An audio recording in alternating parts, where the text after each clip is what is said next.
101 Money Saving Tips Part 1. Tip 1, create a budget. Watch this video, like and subscribe, and then come back. Oh wait. Tip 2, get your credit card and cut it up. Delete any cash apps you have. When it comes to credit cards, It's a trap! don't trust them. Credit is not free money, so get rid of it. Tip number 3, consolidate all your loans. Your personal loans, car loans, credit card debt. Put it all together in one loan with a low interest rate. If you have one that's got no interest rate period, don't touch it. Unless you have a well thought out plan, anything you add to that will decrease your chances of getting it paid off in time. So leave it alone. Pay it off as normal. If you can't consolidate your debt, pay off the loan with the highest interest rate as quickly as possible.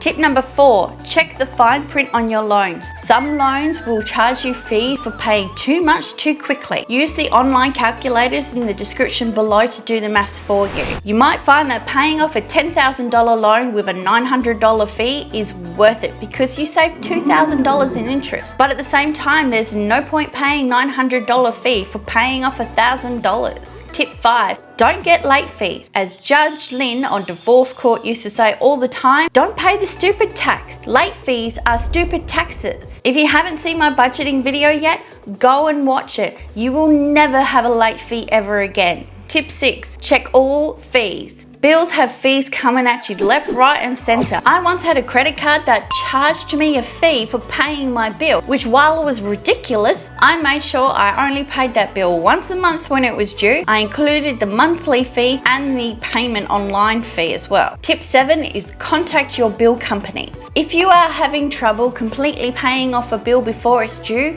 call them. Ask for an extension, ask for a payment plan. A lot of companies these days understand that it's not easy and I'm more than willing to work with you. Tip 8, ask for a discount. It is not a Karen or a choosy beggar thing to do to ask for a discount. The only way you can be a Karen and choosy beggar if you demand a discount you're not entitled to. But there are plenty of discounts that you are entitled to. Centrelink has concession cards for a reason. There are also senior discounts, membership discounts, loyalty discounts. If you don't ask, you're not going to find out. The worst they can do is say no.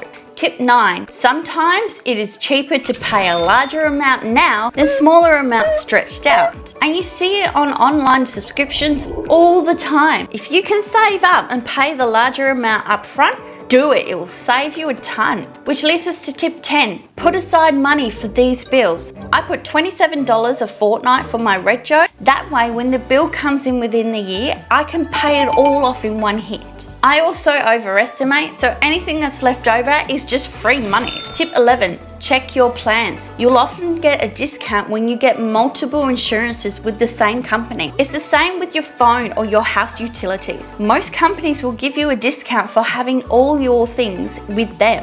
Plus, see if the deal you have is the best one for you. For example, if you've got a phone and internet bill that's very cheap and you get 2 gigs of data out of it each month, but you find that you're often going over, you might find that a more expensive plan will work better for you in the long run. I know that if I go over my data with my company, I get charged $10 for each gig after that. But if I was going to upgrade, I'd probably get an extra 2 gig for $5. Tip 12 is cancel any subscriptions you're not using. Why are you paying for a gym membership when you only went for the first 2 weeks after making a New Year's resolution? Same with paying for TV. If you don't watch it, cancel it. Tip number 13, secure your assets. I can't believe I still have to say this, but it keeps happening.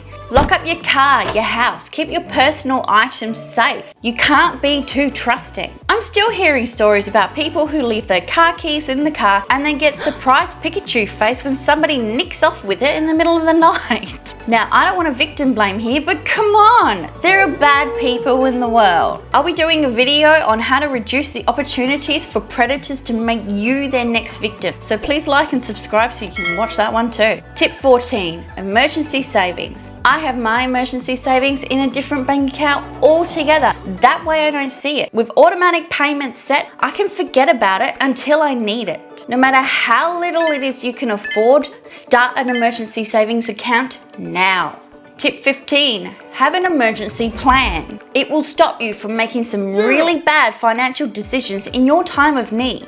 I'll also be making a video about that too. Put down in the comments below whether or not you'd like to see the predator protection or the emergency savings plan. Tip 16, the last for today, is to re-evaluate all of these points and all your future points over and over and over again. Make it a regular thing because life changes. People have kids, people die, get married, get divorced. If 2020 has taught us anything, it's that everything can change really quickly. So regular re-evaluation of your financial situations will make sure that your money is still working for you. There is no point working for your money if your money isn't working for you. I hope you enjoyed this video. If you did, please like and subscribe, and I'll see you next time. Bye.